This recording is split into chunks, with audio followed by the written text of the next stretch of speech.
Welcome to the Prepped and Polished podcast, the podcast that empowers you to take control of your education, featuring weekly interviews with influencers in the world of education, as well as tutoring tips, lessons, and updates.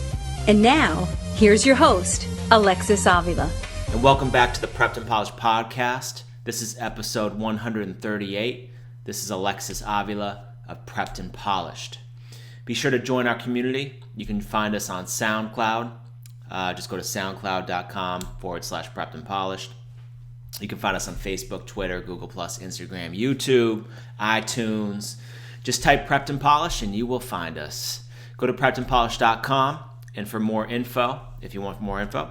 And while you're there, you can sign up for our free ACT essay course. It's on the front page of our website. Just go to preppedandpolished.com. And if you have a question or comment during or after you listen to the podcast, you can email us at radio@preppedandpolished.com. Let's get right to today's guest. Today, on episode 138, I have a conversation with Ethan Sawyer, who is a nationally recognized college essay expert and sought-after speaker. Each year, Ethan helps thousands of students and counselors through his online courses, workshops, articles, products, and books. He's got a really amazing book on Amazon. I'm going to attach the link at the end of his bio. And he works privately with a small number of students all over the world. He was raised, quite an interesting background. He was raised in Spain, Ecuador, and Colombia. And Ethan has studied at 17 schools, different schools, and has worked as a teacher, curriculum writer, voice-over actor, particularly for video games. Actually, he's going to do after this podcast, a video game shoot, and that's pretty cool. He's a motivational speaker. He's a community organizer. A graduate of Northwestern University, Ethan holds an MFA from UC Irvine and 2 counseling certificates. He lives in Los Angeles with his beautiful wife, Veronica, and their amazing daughter, Zola. And on today's episode, Ethan gives us tips on how to write more compelling answers to any college application personal insight question. And for another related conversation, make sure to rewind and check one of our other older podcast episodes, number 130. My interview with Naved Ravikumar, the college statement guru, giving his best essay tips. But let's get right to the present moment. This is episode number 138 with Ethan Sawyer, the college essay guy. And I would get a notepad and a pen because you're going to learn a lot of valuable information. And you're going to be very impressed with Ethan's amazing work. So enjoy the podcast. Ethan, thanks for coming on the Prepped and Polished podcast. How are you doing today? So much. I feel awesome. How are you? Doing great. Doing good for a Monday. So can you just start off by sharing a little bit of your background, maybe focus on a few of those pivotal moments that leads you to where you are today as a nationally recognized essay expert? Sure. Thanks. It's funny to hear you say that. I guess that's becoming true. But so I'd say like early moments would be just loving writing and being super just like the kid at the party who would just like write notes about what people were wearing, what people were thinking, being a poet as a kid in high school and studying writing and studying in particular screenwriting structure in college. I remember moments of staying up, pulling all-nighters, having moments of understanding that like, oh, I could take like random moments from my life and put them together, assemble them in a way that would create something meaningful. And that was an aha moment. And then when I started helping students with their applications, their college essays after college, I took a counseling course and we studied narrative therapy. And I started to see how, when we take those moments from our lives and we frame them in a particular way, it can be life-changing. And it can be useful not only for helping us get into college, but it can be useful for helping us understand our lives. And the whole thing just kind of opened up. And I got this deeper understanding of how powerful storytelling, in particular, what we're kind of creating creative nonfiction, can be when writing about our own lives. So it's just expanded since then. And, the blog and getting the URL college essay guy and I've embraced this as a kind of identity, at least online. In my life, I have other identities that I play out as dad and as a father, but I love being college essay guy, and I love helping students find their stories. And I read a little into your bio, and you studied at quite a few schools. Can you share with the audience, how many schools you studied at? Sure, yeah. I've been to 17, I graduated from 17th grade. So basically, I went to, I studied at like 12 or 13 different schools, like through high school and middle school. I moved around a lot as a missionary kid. And then I studied at Northwestern University for my undergrad, studied at University College London as a part of a study abroad program. And then went to UC Irvine, got a master's there in acting, got an MFA basically, and then got a certificate and basically in kind of therapeutic training through Interchange Counseling Institute. So those are some schools that I went to. And how has that experience shaped your professional career with essay expert? Yeah, so I'd say that the Northwestern part was where I studied, studying theater, studying screenwriting was the part that really got me into creative ways of drawing people out. And the therapy part is sort of like asking better questions. I'd say that probably the counseling training made me braver in terms of I was already pretty good at asking questions and like interested in like engaging people and strangers at parties. But I think that one, it allowed me to sort of be braver, that tears were okay and to be really feeling like I could handle anything in a session with students. And two, it sort of contextualized this work that I was doing in a larger scope. Like, so it's not just about college essays, it's about this whole experience of personal growth that's happening at this pivotal point, as juniors are becoming seniors. It's like, it's huge. So I think it helped me understand that in a larger context. Yeah, that's amazing. Tell us about your website, College Essay Guy. What types of services do you provide?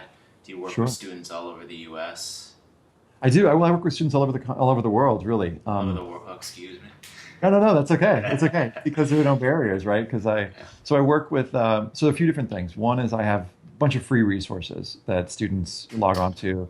If you Google like things like how to write the Common App additional info section, that's me. How to write the University of California activities list, really specific stuff. Nice. Got a bunch of free resources. How to write the why us statement. How to write the Stanford roommate essay.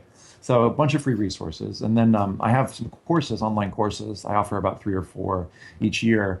And then I turn those into recordings that people can watch on demand, geared toward writing your personal statement or writing the why us statement. And then I've also got, I work with a small group of students one-on-one each year, which, just going from the very beginning of the process all the way through it.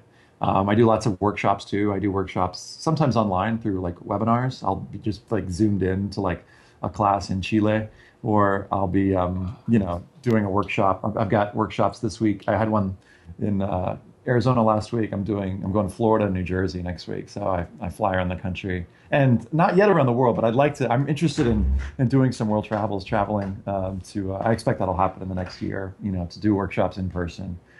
Sometimes it's a 1-hour workshop, and sometimes it's like a 3-day workshop where students finish their essays. Wow. So, well, I feel privileged that I got you before you get too busy.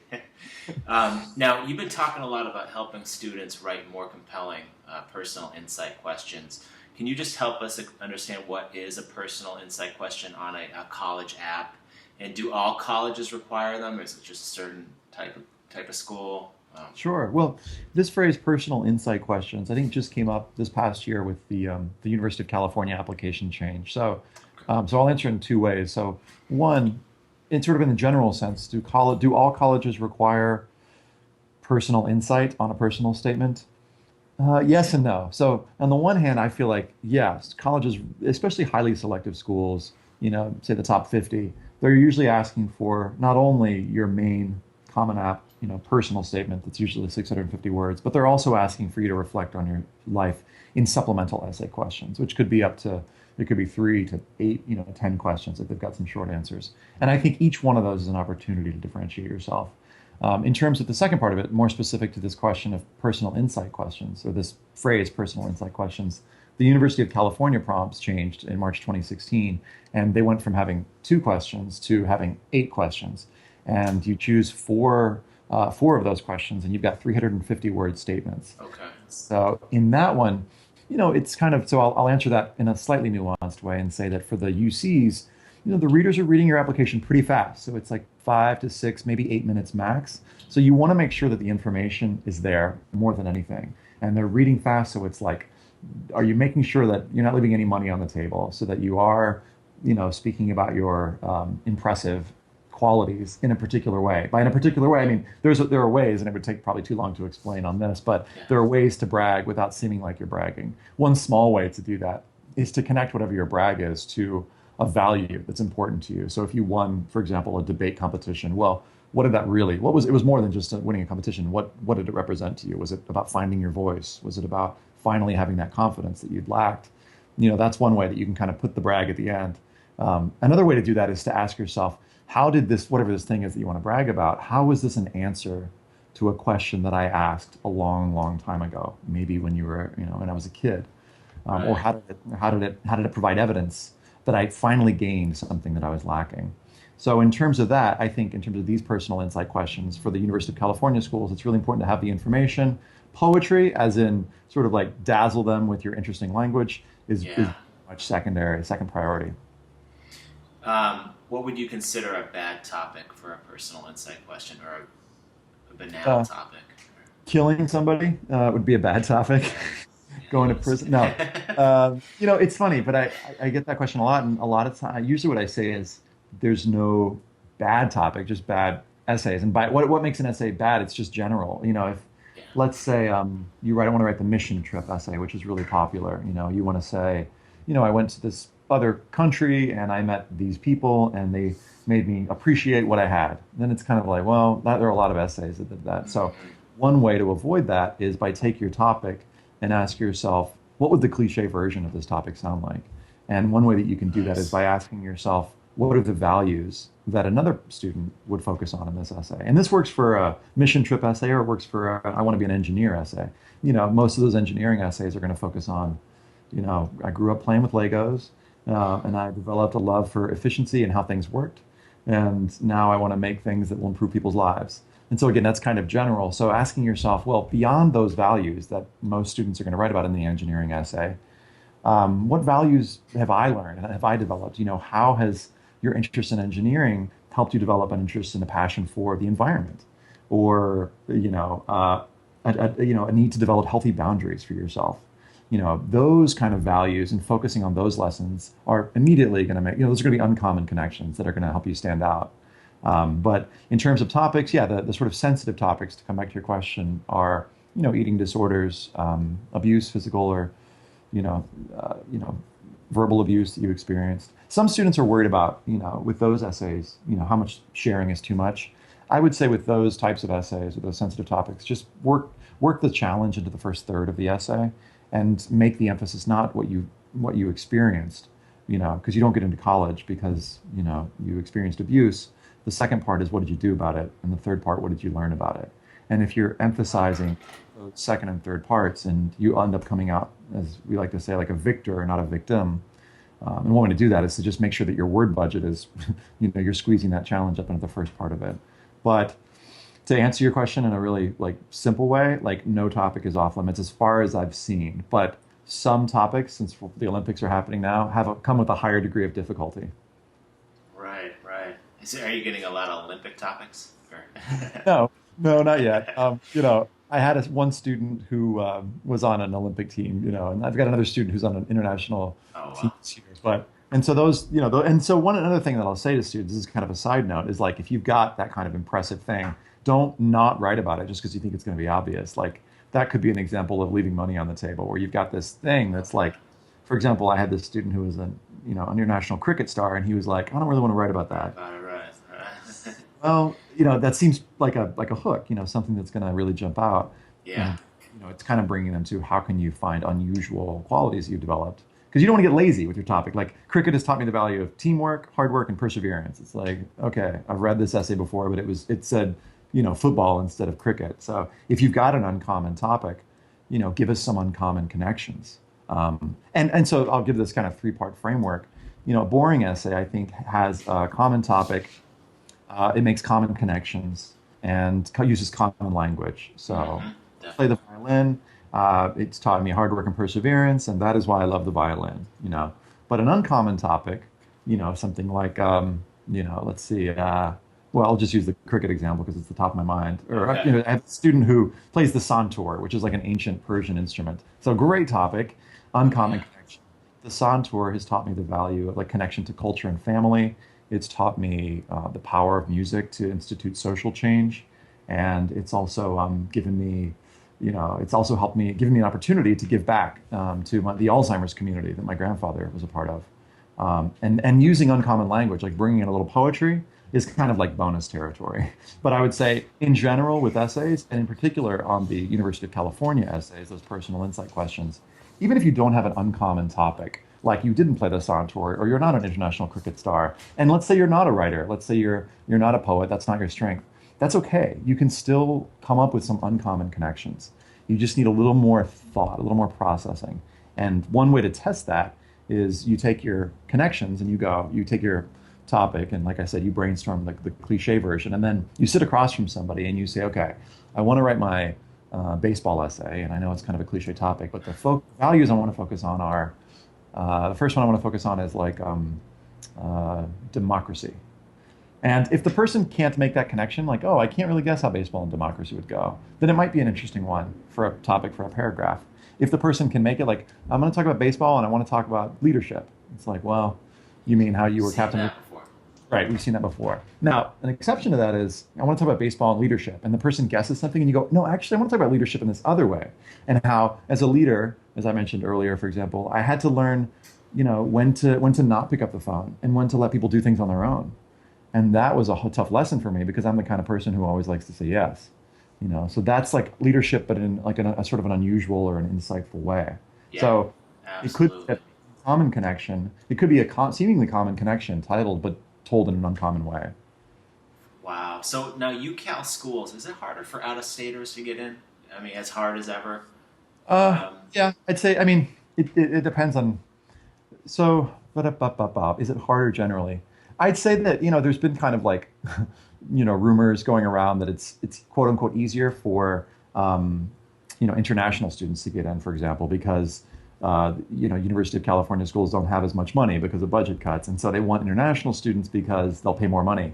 Having said that, so that may in part be true in some cases, but having said that, they're also competing against the most competitive students in the world. mm, And the international, the people that the students are looking to enroll is a smaller pool. So, definitely. are they still looking out for California students? Do they get a little bump in some cases? Like, California students, if you're in the top 9% of your class, you have what's called eligibility in the local context. You're automatically going to get into one of the UCs. So in that sense, you don't have that for other states. So yeah, it could be seen as more difficult. Generally speaking, I'd say there's nothing that students can do about that. All they can do is sort of develop the best application that they can develop. Like in other words, I wouldn't say that's a good reason. Not that you implied this, but a reason to apply or not apply. Yeah. Like they should still apply, but that's one of those things that they can't control. So it's like get the best grades you can, test scores, and then your extracurriculars and your essays. And usually the essays, which they don't call them essays this year for the UCs, they call them personal insight questions, are really the last thing you can control. So that's usually when people start looking at my website. It's sort of like, all right, I got one last chance to like make my application as good as it can be. So you get a lot of kids who are kind of like in the last quarter, with 1 minute left on the clock. Oh yeah, and I try and have empathy, and I try and even create resources for that. Like if I probably shouldn't mention this one, but if you Google how to write your essay in one night, like, I've written a post for that. So there are sort of Oh, make great. it some emergency resources, but hopefully the students are starting, in the summer before senior year or early on, but just, they're just going to be crushed in the fall. And so getting as much done as possible in the summer is, I think, a great idea. You talked a lot about you have 350 words to really make your personal insight profound and make a good impression. Kind of reminds me of maybe what you feel like when you go into those acting auditions. Hmm. Because, I don't know if you ever kind of, because you really have to make that, first impression really counts. Sure. Yeah, yeah, yeah. You That's got like a interesting. minute, I don't know. Yeah, in terms of just kind of making an impact. Yeah, Yeah. I'd say, here's a connection that I would make for that. One of the four qualities I think of a great essay is bringing, um, and the other quality is if you Google the Great College Essay Test, you'll see I did a little 10-minute video on what I think the four qualities are, but one of those is insight. And I think that it's possible in 350 words to bring insight. And it's usually, when I'm talking about insight, I'm talking about insight into your perspective on a thing. So you need a thing to set up, and hopefully that thing that you're revealing is already revealing something about you. But revealing your unique perspective on your own life is going to take the essay to the next level. Now, for acting, certainly giving an insight into the character that I'm playing. For example, so let's say I go in for to play Dumbledore, and Dumbledore has already been played, by some great actors, and he's got his whole history in terms of, the Harry Potter lore. But if I can bring something new to it, some little insight where the listener or the viewer can see something different in that character that I'm able to bring out, then it's sort of like, oh, that's when they get a view into like how my creative brain works. So I tell students, yeah, no matter what it is, even if it's something that's kind of a common thing, we want to see your brain at work on it. We want to see you, tackle the problem in an interesting way. And so that's possible to be done in just one or two sentences, really.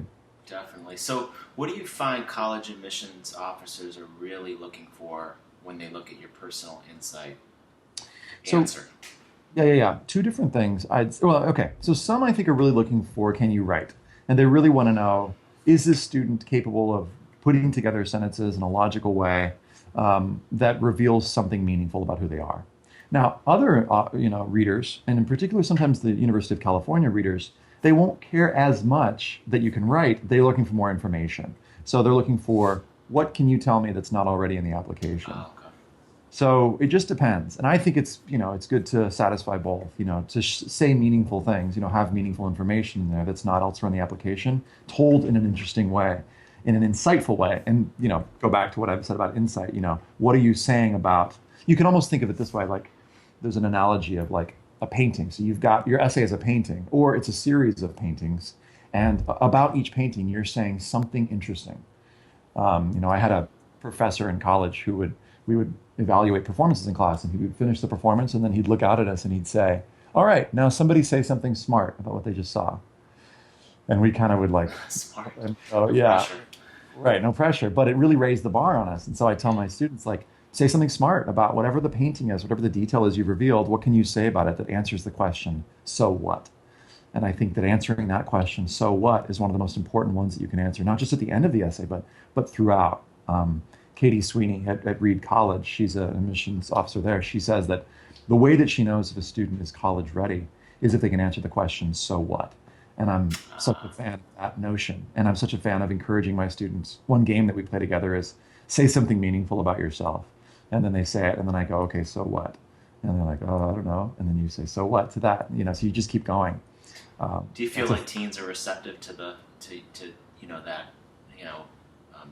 so what, really look at yourself? Oh, totally, totally. I think that, I don't know how many opportunities we get in life. I mean, not just teens, but humans, for someone to ask us, so what? Keep going, and to just have somebody listen. And I think that's part of my role, and that can be the role of a counselor, is to just be like, hey, go deeper there. And so what is such a simple, beautiful way to do that? It happens here. I'll give you an example. Like, so, I'm really enjoying this conversation right now. So what? I feel like I'm getting a sense of, connection with you. I'm feeling like I'm getting a chance to share things I'm really passionate about. I notice I'm talking a little faster. So what? So because I'm talking faster, I feel like I should maybe slow down a little bit, and, give a little more space to my thoughts. Because when I do that, so what? When I give more space to my thoughts, it allows opportunity for the ideas to have more resonance.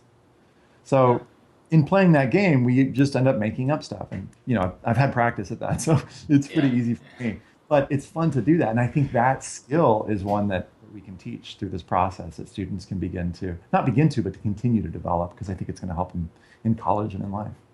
That's amazing. Any success stories come to your mind? Like a turnaround, a bad insight question becomes Sure. a glowing one. Sure. I mean, so you bring up the word success, which is such an interesting question. What is success? So what? And I'll qualify that. Yeah.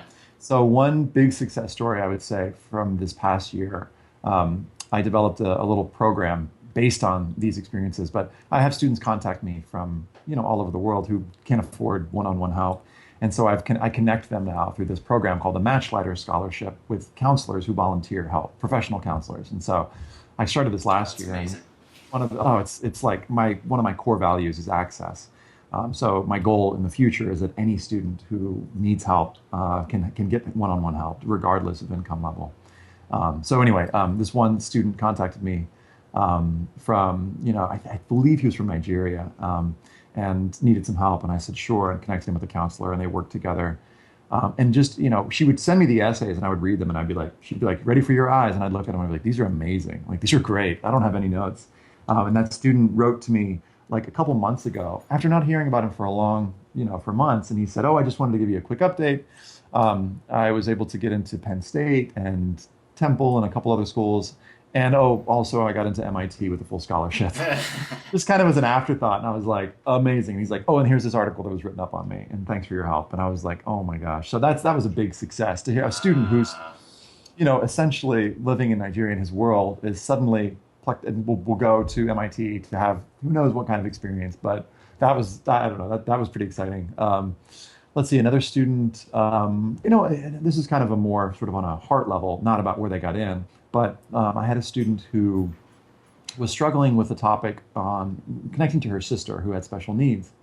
And in talking with her, I realized that there was like kind of a stop, and like it was an emotional stop. And I asked her, "What's going on with your sister?" She's like, "Well, we're not really talking right now." And I asked her this question, and this came after an hour and a half of talking. But I said, "What could you apologize to your sister for?" And this question kind of took her back. But I said, "There may be something that you can apologize to her for." And I didn't have anything specific in mind, but I knew that I know that when I'm in conflict with somebody, if I can find something to apologize for, that can sometimes break open the conversation. And so her homework wasn't to write an essay, it was to go apologize to her sister and to see how that went. And she did. And she said, she came back a couple weeks later and was like, "Oh my gosh," she's like, "my relationship with her has changed. We had this long conversation and a lot of tears, and things have shifted, and things continue to shift with her over the next 6 to 8 weeks." And it created for her was a turning point in the story that she didn't have before, where something shifted in her relationship with her sister, and they were able to connect in these new ways. And she let go of some of the resentment that she had toward her sister and toward her parents for spending so much time focusing on her sister. And to me, that was a huge success and turned into a really, really beautiful story. So sometimes the work that Wow. needs to be done in the essay is like life work, like what I call heart work. Wow. So you never know what the homework's going to be. That's amazing. Yeah. What do you love best about what you do? That, like conversations like that, being able to like have something like that happen and go, wow, that was cool. And beyond where they got in, it's sort of like, well, here's something valuable that they're going to hopefully take with them. I love so much about it. I love that I get an excuse to get into people's lives in a really deep and quick way. I think I look for those opportunities in life, but as a college essay guy, it's like sanctioned. It's like approved, because it's actually going to be more, efficient and more useful for the student. I love speaking. I love, just doing workshops as an actor, a former actor Yeah. now, kind of. I love being able to, kind of get Get up in on. front. Oh yeah, that's fun to me. I love speaking to large groups of people. I love listening. I love. I've thought about this a lot, so it's fun to answer this question. I love meeting people. Connecting with you. Yeah. Just to. I feel like I get to do work that's It is really. the best part of my job. So just Yeah. What's the best part of thanks. your job? Yeah, there you go. I think these podcasts, Hmm. Cool. because I'm interviewing just some of the most influential educators that I know, and I'm finding a common thread of greatness between each one. It's always someone who's passionate about really, making the world a better place. Hmm. Cool. Thank you for that. So, what's the best way to get in touch with you? There's a contact form on my website. It that comes to me, so I see those emails. So it's really easy, and it's yeah, and that's probably the simplest way. Okay. Last question is teenagers are listening to us, and it's an exciting young adulthood is an exciting time to, it's a daunting time, but it's exciting. And if they're looking to you for some words of wisdom, crossing that bridge to, young adulthood from adolescence, what would some of those words look like? Yeah. Before I answer that, I want to add, there are other ways to get in touch with me because I forgot about social media. Let's go back to Twitter. I've got I do a lot on Twitter, Tumblr. I do a lot on that, Facebook, Instagram, Pinterest, and even a little bit now on Snapchat. So, people can connect with me in all those ways too. And I'm churning out a lot of free resources through that. And also I have an opt-in on my mailing list. So I tell folks to sign up for that, and they'll get emails from me every couple of weeks with just new free resources and stuff. So words of wisdom. I'd say one of the, I think, missteps that students make is they in terms of their main personal statement, they focus a little too much on the prompt and what they want, meaning they, like admission officers. And I think that puts us into fear thinking and puts us into having to please an invisible authority figure. And so I would encourage students to not overly focus for the main personal statement on the prompt, to focus on what you have to offer. And some concrete ways and specific ways of doing that, figuring out what do you have to offer, are, through my 1 hour guide. I have a free guide to developing the personal statement on the free guide tab on my site. And so I would say start there. Start with you, from what you have to bring, and then figure out what your story is. And that sounds general without the step-by-step. The other thing, step-by-step, I didn't mean to make this a segue into talking about my book, but in my book, I have a step-by-step process that I've mapped out for students that will guide them in like an hour or two to their topic, and then how to structure their essay. But I would say that where you start from is you, not from them. Other advice that I give to students is, start as early as you can, because fall senior year is just going to be super stressful. And especially as it gets closer to deadline, that's kind of some, obvious advice. But I'd say, I guess the third piece of advice I'd give is to don't sleep on those supplemental essays, those extras by us statements, the short answer questions. Those are just as, if not in some cases, more important than what you're saying in that main personal statement, because everything really counts, and the application officers are reading those. So make sure that you devote significant time to developing those. And where can we find your book? Is that on the main? That's page? on Amazon. Yeah, if you just go to Amazon, it's called College Essay Essentials, or if you just Google if you Ethan Sawyer book, it comes up on Amazon, or it'll come up on my website. And I spent a lot of time, like 10 years, working on it. So it's a pretty efficient. What's cool about it though is that it's got like 24 sample essays, but I've been told by people and in the reviews on Amazon that it can be read in a day. So that's what I like to hear. Is I wanted to create something that's a quick read and that people can really use. It's written for counselors, parents, and students. And it's a pretty quick read and pretty fun, if I say so myself. It's as fun as this process can be, because it can be stressful, but I guess it doesn't have to be. With the right exercises and the right questions, it can actually turn into something that's fun, that's life-giving, that's energizing, and that ultimately by the end is pretty fulfilling and affirming. So. Oh, that's amazing, Ethan. Thanks a lot for coming on the Prepped and Polished podcast, and hope to have you back. Awesome. Anytime. Happy to. Awesome. Great. Well, that's a wrap. And this wraps up our show today. This was episode number 138 with Ethan Sawyer, the college essay guy. To connect with Ethan and to work with him, check out his site, collegeessayguy.com. I hope you enjoyed episode number 138 with Ethan Sawyer, the college essay guy. For another related conversation, check out our podcast, episode 130. Where I interviewed the college statement guru who's giving his best essay tips. And tune in soon to hear our next podcast, episode 139. It will be a tutoring tips episode. And to access today's episode with Ethan Sawyer, number 138, and all of our podcast episodes, head over to preppedandpolished.com/podcast. Thank you for joining us on the Prepped and Polished podcast. Now go out there and take control of your education. You've been listening to the Prepped and Polished podcast. For more information, check out preppedandpolished.com. Also, you can follow us on Facebook and Twitter. Thanks for listening. Class dismissed.